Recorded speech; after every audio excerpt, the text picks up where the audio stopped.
Hi, welcome back to Edo Language Institute. If you're here for the first time, thank you so much for joining us. I'd encourage you to watch our previous lecture on the Edo alphabet and their pronunciation. Today's lecture deals with the Edo pronouns. So what will you learn from today's lecture? We will begin with a short definition of what pronouns are. Then we will move on to discuss the different types of pronouns. This lecture here, lecture 2A, will focus solely on the subject pronouns. In lecture 2B, however, we will discuss the object pronouns, while the possessive pronouns will be discussed in lecture 2C. In the next step, we will introduce you to some grammatical rules that apply when constructing Edo sentences. Then you will learn some sample sentences in which the Edo pronouns are used. And finally, there will be an exercise in order for you to practice what you have learned. So what is a pronoun? A pronoun is a word that can be used to replace a noun. And what is a noun? A noun is a name of anything, both tangible or intangible, a name of a person, or an animal, or a place. For example, let's take the sentence, John plays the piano. So we have John, which is the name of a person, so it's a noun, and he's playing the piano. And we can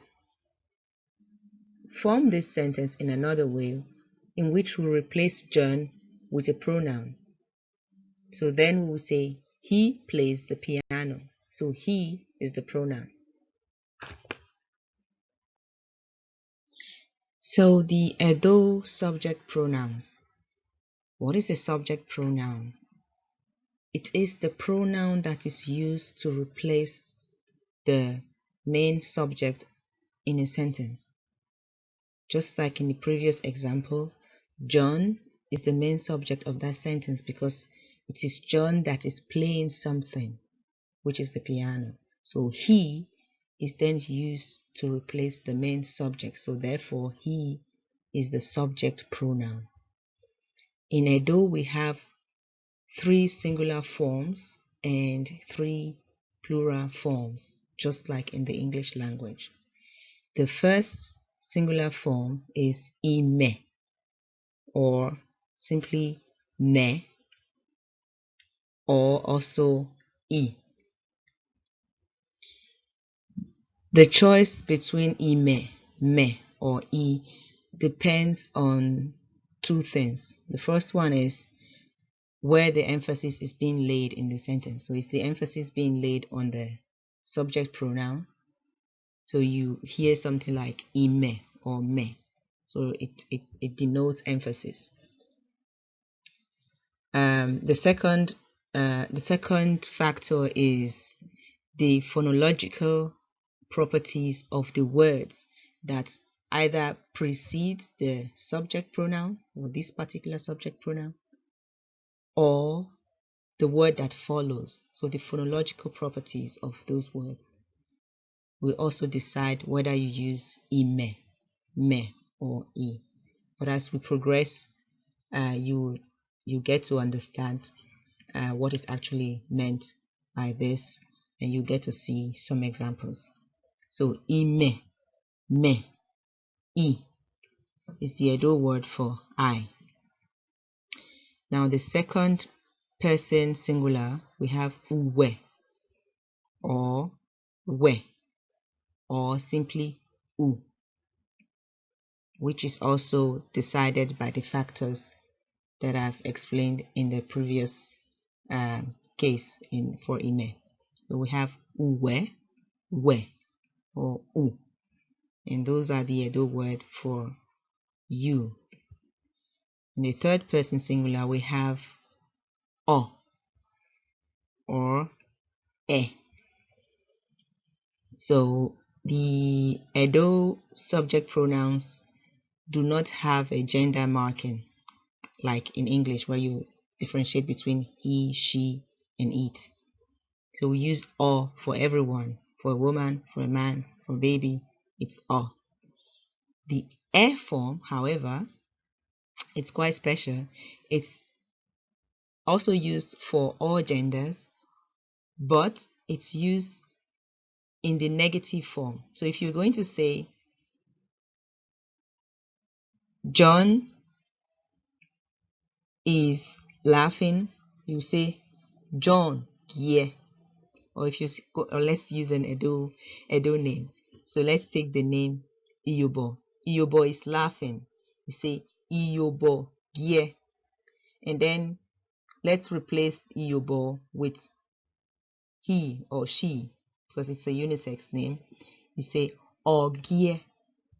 Now the air form, if you're going to say she is not laughing or he is not laughing, you will say Eigie. You do not say Oigie. Rather, you say Eigie. So is the form that is used in the negative form. So it's the pronoun that is used in the negative form. Then the first person plural, we have ima or ma. And that is the Edo word for we. And then we have uwa or wa, which is the Edo word for you, as in you guys, you people. Then the last plural form, we have iya, which is the Edo word for they.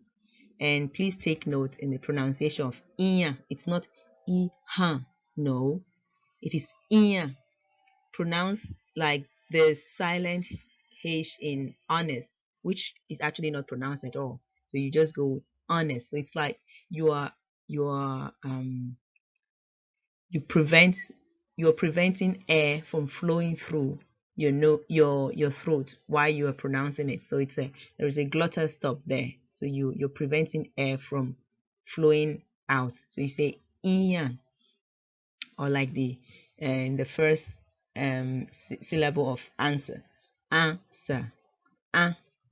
So here you have ian. Once again, ime, uwe, o, ima, uwa, ian. Now we'll turn to one of the most important grammatical rules that apply when forming Edo sentences. And this is the rule of contraction. What is this rule? So when a word that ends with a vowel, for instance, bolo, which is to peel, is followed by a word that starts with a vowel, for instance, alimo, which is an orange, disruption, like a pause, is avoided by dropping the vowel at the end of the first word. And then the sound of the consonant at the end of the first word is then transferred onto the beginning of the second word. And of course, there are a few exceptions to this rule, but just keep this in mind. So let's look at some examples. Ibolo alimo. So you have Ibolo alimo. So you see there is a pause there. Ibolo alimo. I'm peeling an orange. When we apply this rule, it becomes Ibolalimo. Ibolalimo. The last vowel falls off, and the l sound, which is a consonant, is transferred onto alimo, making it more fluid, like Ibolalimo. Now, a second example, Ikolo ebe. I am plucking a leaf. That will become Ikolebe. The same we have here in the third example, Alimo keve ebe. Keve is the Edo word for and. So it's a conjunction. Alimo keve ebe. An orange and a leaf, or oranges and leaves. It becomes Alimo kevebe. Alimo kevebe. So that is the rule of contraction. Now let's look at some examples of sentences in which the Edo subject pronouns are used. Sentence number 1. Iyobo mudia bagbe. Iyobo is standing, or Iyobo is standing up. And when that is replaced with the first person singular pronoun, it becomes imudia bagbe. I am standing, or I am standing up. Sentence number 2. Osayi tota. That will become utota in the second person singular form. Uji gie. That will become ogie. Now, sentence number 4. Ime nosa keve isoke re owa. So that is the full form with all the words written out. Usually you count yourself first. So it means I, Nosa, and Isoken are at home. The word re is a kind of to be form which is used to describe to be at a place. So it's not the to be form that is used to describe what you are. To say I am a teacher, it's not that kind of to be. So this sentence would then contract to, as when we apply the rule of contraction, it then becomes ime nosa kevi soke rowa. And from that sentence we would get imarowa, we are at home. Now sentence number 5. Uwe, there, uwe va desuwa rowa. Now you can see that I've marked the v in bold. It's the same word as it's a shorter form of keve. So you just say ve. Uweva desu warowa. Uweva desu warowa. So it means you and Adesu are at home, and that will become uwarowa. You are at home, so you are both at home, or you all are at home. And the final sentence, Ivie iyobo kewuji olo. Ivie iyobo and uyi are sweeping. And that will become Inya olo, they are sweeping. So you can repeat this. You can try to use other names that you or other verbs that you know if you're already an advanced speaker. But this is a good basis for practice.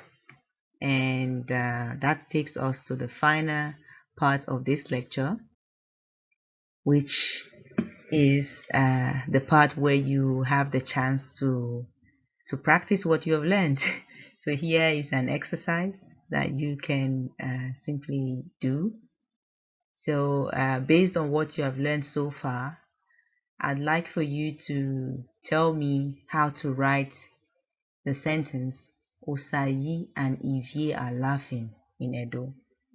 And after writing that, please replace Osayi and Ivie with the appropriate Edo pronoun and leave the answer as a comment below this video. So thank you for watching, and don't forget to like this video, to share it, and to subscribe to our channel.